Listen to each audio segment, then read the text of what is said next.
Coaching in Session. Your exclusive destination for unparalleled personal and professional growth. With your host, Michael Rearden. Whether you choose to live within limits or break free, your mindset journey begins here. There is a power when you are looking for the one person that you can call your own in your life. Your husband, your wife, your boo, or girlfriend or boyfriend, your soulmate. All of these words are just synonyms to finding someone that you can resonate with. And our world is filled with opportunities today in the dating world. But just because we have all of these tools and technologies like these dating apps that we can find someone in a different country or nation that maybe we might have never visited before.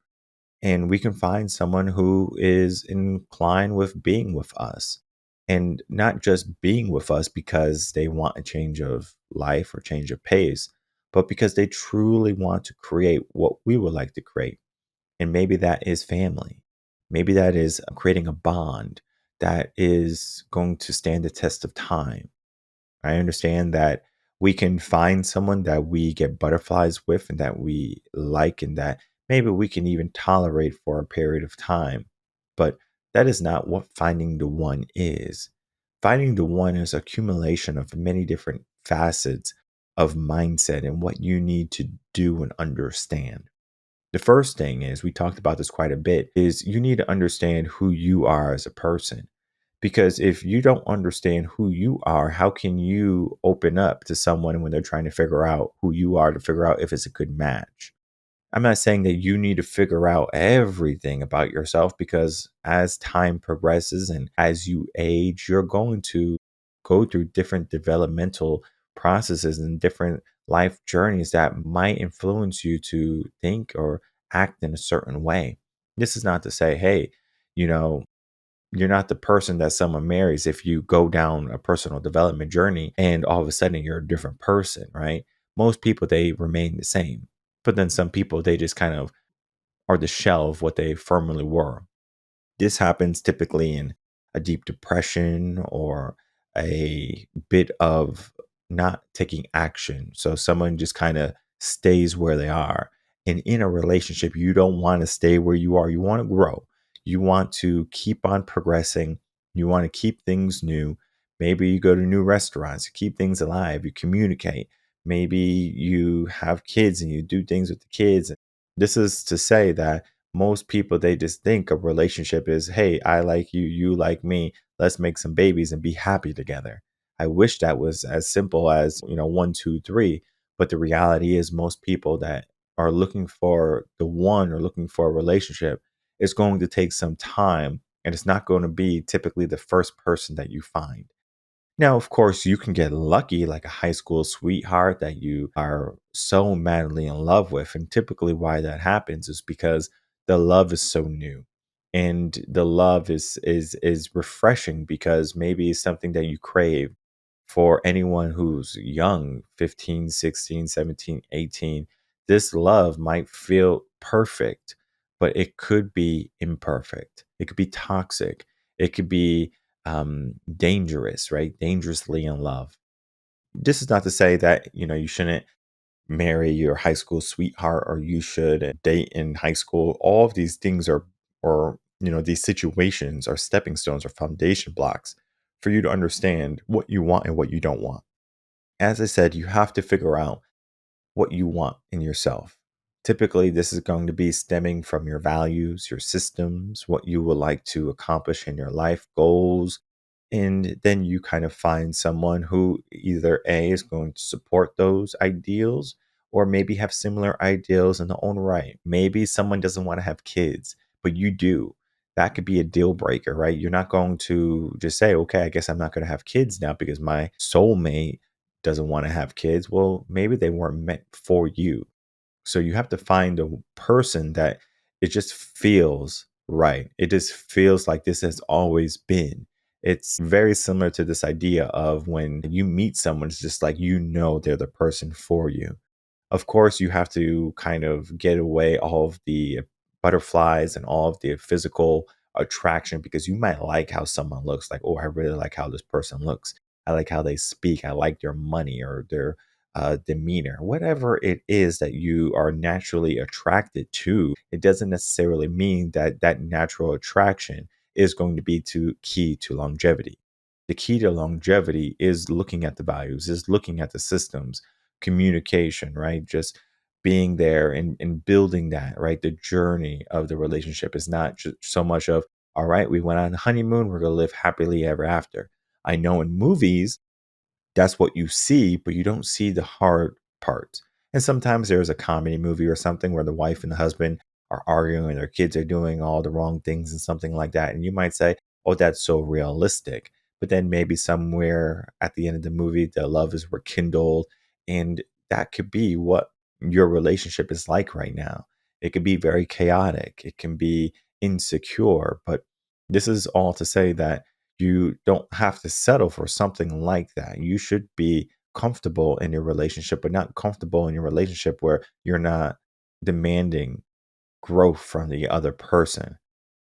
If you're living outside, for example, as an extreme example, you're probably not going to be with someone who's going to want to live outside in 5 years or 10 years, unless maybe, sure, right? You're digital nomads or something like that, and you just love camping in the outdoors and you have like a very hippie lifestyle and you don't want to live in your car or something, right? It's very possible that that could happen. I know what people do is if they do transition from a home or being on the streets and they go into a car perhaps, and then from the car they go into like a small home or something like that. Sure, you can figure out your lifestyle and what you want, but just because you want that doesn't mean that everyone else is going to want that. But then again, you might find someone who has the same ideals, like, hey, I want to live in a tiny home and I want to travel, or I want to live in an RV and I want to travel, right? You can find someone like that, but it's more than just what they want to do with their life, it's what they want their life to represent. And this is where it gets to the mindset aspect, because what happens in a relationship, especially like when it gets to the hard parts, is there's going to be a reason or an opportunity given. The opportunity is allotted for people who may have money, people who have good looks. It can happen for women quite easily. The opportunity to go out and find somebody, right?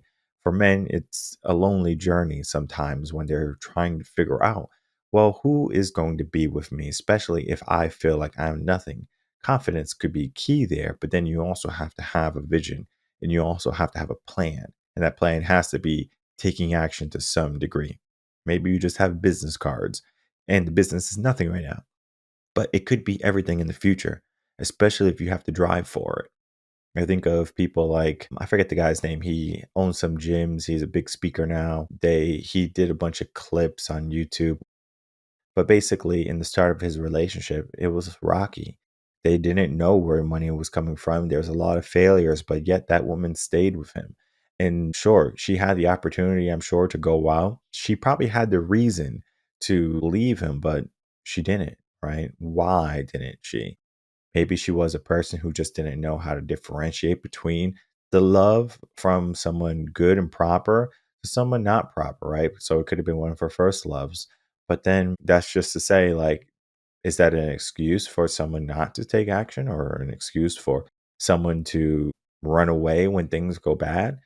Many people, when it comes to a relationship, they will leave when the going gets tough. Well, if you have someone who's willing to leave, then they're not for you, right? I like to say this mindset here, and this is something I have been working on for a couple of weeks now to help people figure out like how to find the one. And the idea is you give them a reason to leave, but they find every reason to stay. And I'm going to say that again because it's so powerful. The best ways to find someone that's the one for you is that you give them a reason to leave, and that reason could be anything. Of course, if you have done the work with them in the beginning of the relationships and you created expectations and you created no go zones. So, for example, infidelity could be a no go zone. And if you cheat on that person to whatever degree, it could be emotional or physical, maybe that's grounds for you separating from that individual. But if you don't have that conversation, the expectation is not there, then how would a person know what is allotted for them? And you might say, Michael, that's common sense. You shouldn't go around sleeping with people. But then again, how many people do? Right. So either it's not common sense or people just don't care. I think what happens more often than not is the latter, is that they don't care. Because if they're trying to fill a void, they're caring about themselves. They're not caring about the relationship anymore. Because the second aspect is not opportunity, it's a reason. I'm doing something because I need a reason, right? And then the second option is a reason. They have a reason for doing whatever they did. If they were looking for love, or if they were looking for some affection or emotional attachment, or they were just looking for someone to say that they cared, or that they loved them, or that they looked nice or smell nice. Like it could be those small things, right? That right there could be their reason for stepping out. Of course, maybe you're at the bar, you've been drinking a little bit. The I'm not saying that the reason for you to do that is valid. I'm not saying that if you found someone who just wants to be with you, the opportunity there is valid, because guess what? There's going to be many temptations in life, and there's going to be many people who might try to get in the way of something good. I can't tell you how many people, they would love to be home wreckers because it would make them feel better. And this is not to say that people who are listening to the podcast are home wreckers, but it's important for you to be aware of what type of people are out there, the mindsets of people. Think of insurance fraud, of how many people will swipe someone, or they'll brake check someone so the person rear ends them. And if you don't have a dash cam, it's going to be your fault. So these aspects and these ideas of, well, we're trying to do the best that we can, but then there's going to be obstacles in life. And those obstacles are going to definitely be the precursors to helping you figure out who is the person for you. Now, finding the one, as I said, is going to be a mindset. It's going to be mixed with how you view the relationship, to the longevity of the relationship, to even this idea of the values that you have and they have, and if it's a mix for the two. All of these can be magic to help you find the one person that you should be with. I think it goes even a step further than just you. I believe that you should have a trusted individual, a friend, a colleague, a mentor, a guide. And typically, if I had to recommend someone for the job, and I'm not going to toot my horn or saying me, but you should have like a guide or a coach that can say, hey, I can see the blind spots that you have, and I can see the blind spots that they have, and I can see the behavior that someone is exhibiting, and I can say if it's going to be a good fit for you. And I can see if there's going to be possible problems, and I'm going to coach you and prep you before they even happen. This is so important, because you can have all this, like all the check boxes filled, and they are everything that you ever wanted. And maybe you're everything that they ever wanted. And you might say, this is the perfect mix, the perfect match. But maybe somewhere, someday, they did something kind of made you feel, I'm not sure about that. You maybe are going to inquire about it, but you don't inquire too much, right? Maybe you call it a one off, but then they give you another hint to something else, something along those lines. Think of like you go on a date with someone and they're rude to the waiter. That can be a red flag for someone. But then again, it could just be that they had a rough day. Because if my wife was rude to the waiter or something because he spilled soup on her, hot soup, I'm not going to say that she's being rude to the waiter for no reason, right? Maybe she has a valid reason. But I'm sure the meal is going to be comped or something along those lines. And if she needs medical care, we have to go, and there's going to be an insurance claim, right? So like we can go down those roads of worst case scenarios. But I'm talking about the best case scenarios, right? Like finding the one. It shouldn't necessarily be perfect in the beginning. There's going to be moments where you feel like you're in high school again, and you're talking on the phone, and it just feels so natural, and it just feels like you're talking to your best friend, and you're just like having the best time in the world. It will definitely feel like that. But then it will also feel like you want to run. You're like, I don't know about this. Like, this is one of those things, like, it's like a sixth sense. And you're like, it's like, yeah, they're kind of picky.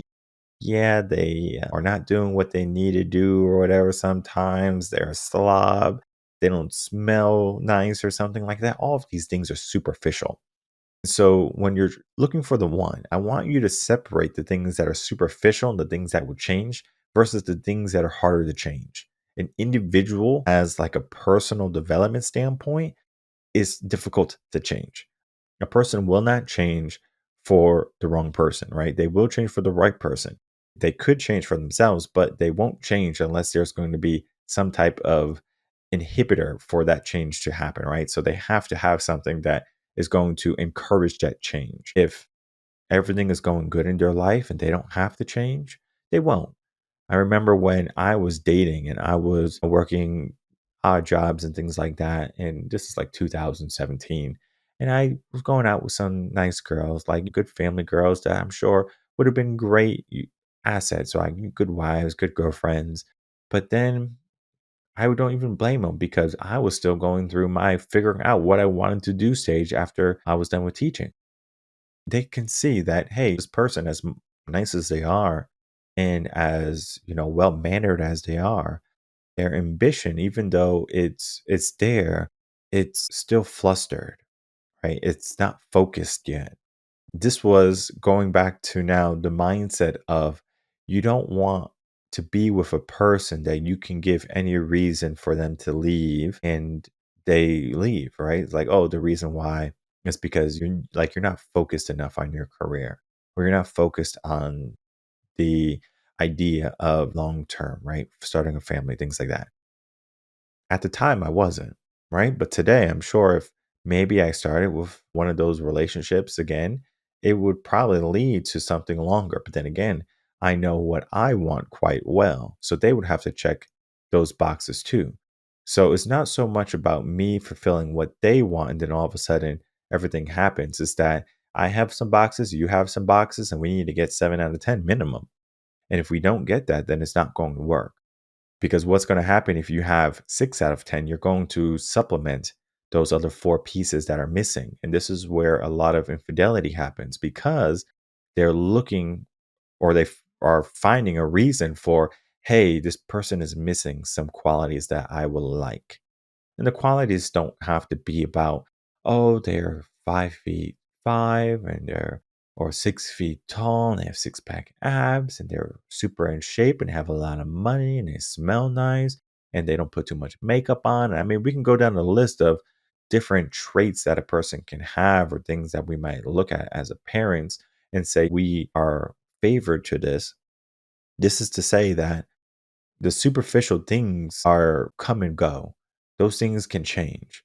Because if a person is wearing a cologne, right? You like a guy, you just don't like his cologne. Well, let's say we change his cologne to your favorite one. Could you say you don't like the guy anymore? And the answer is yes, you can, right? What is that? And then we go in a little bit deeper. Maybe you say they're a slob eating. And I go, okay, well, maybe if we put him in etiquette classes and he learned how to eat and use his fork and knife better, could you love him? And the answer is probably not, right? So we go down the list of all the superficial things, all the things that you're saying that's on the top bracket, where you're just kind of saying it's kind of like this, kind of like that. And it could be big red flags, and that could be adequate enough for you to say on to the next one. But it could just be that you don't necessarily know how to look at if a person is truly yours, right? This is how you find one. And you find the one by not just doing the things that bother you on top of everything, is can you get down to the soul? Can you get down to the meaning? Can you get down to the mindset? And so the questions that you ask the one or the person that you're trying to be with goes beyond the first couple of dates. The first couple of dates that you're on with somebody are going to be super surface level, right? It's going to be dealing with opportunity, it's going to be dealing with reason. It's going to be dealing some with values. It's going to be dealing some with alignment with yourself and where you want to be in your life. But it's also going to be a feeling of does this feel nice? Does this feel natural? But then you have to be paying attention to all of the little things. And I'm talking about all of them. Because if you see that they're super sweet to you, Maybe they're super sweet to your friends and then like maybe even super sweet to the waiters or something like that. But then like one day they're just like malicious and they're like, I'm gonna go slice their tires or something like that. It's like, hey, where did that come from? Right. I thought you were someone who had their actions down packed. And all of a sudden you get this outburst, right? Those can be getting down to the mindset of like, why would you go so far to get physical? Of course, you're not getting physical with a person slashing someone's tires, but it's still an act of violence in a sense. So, this is all to say that it could be those small things that maybe turn you off and maybe turn someone on, right? It's like, oh, I like how feisty you are. I like your fire. Women, when it comes to men, for example, they might want a guy who's stronger and knows how to fight. So they might say that's a turn on because biologically they are looking for someone who can protect and provide for them, right? Now, we live in a world where the protection and providing are not necessarily needed because women can go out and get their own careers and they have home and we have police. So, most of the ideas for someone to find someone is that they have to be willing to want to build something with somebody. And this is the last key point here because if you don't want to build with somebody, it doesn't matter who or what qualities or what type of mindset they have because you're not going to want to do it. Now, this is to say that you might have given your mindset of, I don't want to be with a person. I don't want to build something. I don't want to have a family. Maybe somewhere down the road, those views change, right? And it's just in that season of your life, you look for somebody in that season. I'm not going to say that if you're in spring, you should be looking for someone in the fall or vice versa. You should be looking for someone in your season of life because when you're young, I know an excuse that happens quite often is that I was so young, I didn't know what I wanted. And the reality is, you just didn't look far enough to where you might have thought or felt like you would be. Because maybe if I say, hey, you're 18 years old, at 32, would you like to be married to a guy who works at McDonald's making $14 an hour? The answer would probably be no, right? Because you know that you would probably want someone more ambitious, especially after 30. At least they have a career or something where they can get insurance for the kids or something along those lines, right? This is just talking about career and jobs. It's just one aspect, is one piece of the puzzle. But there's many pieces when you're trying to find a one. When you're looking for a change in your relationship status from being single to in a relationship to maybe being in a relationship to engaged and then being engaged into married, it's a different mindset in every different season of that relationship. I believe that not everyone is ready for marriage or not everyone is ready to be in a relationship, and you have to be able to gauge that because not everyone's going to have the maturity to be in a relationship, especially at an early age, because they don't know. Maybe they had a broken family system, so they don't know. Them finding the one might come from a lot of bad choices or a lot of bad examples. So the last bit is you have to give yourself good examples. You can look at relationships that have stood the test of time. You can go online and figure out who has been married the longest. I think one of the celebrities, they've been together like 7 years or maybe 12 years. They're getting divorced because differences or whatever, right? I'm sure if they did the work, they could stay together because there's people like I think Swiss Beats and Alicia Keys are still married. We can go down the list of people who are still married because they have a different mindset. Lo, for example, she has a mindset of like, if I don't feel like I'm loved and I'm not appreciated, I'm leaving, right? The reason. She always has an opportunity, right? Big star, decent in shape for a woman her age. And so she can go out and get a plethora of guys, especially guys who have money. Not so much she needs to stay in a relationship if she's not satisfied in it. Most likely, if she's not happy, she's leaving, she's running. And you have to ask yourself, if you're a guy, would you want that type of woman? Very similar to that mindset I told you earlier.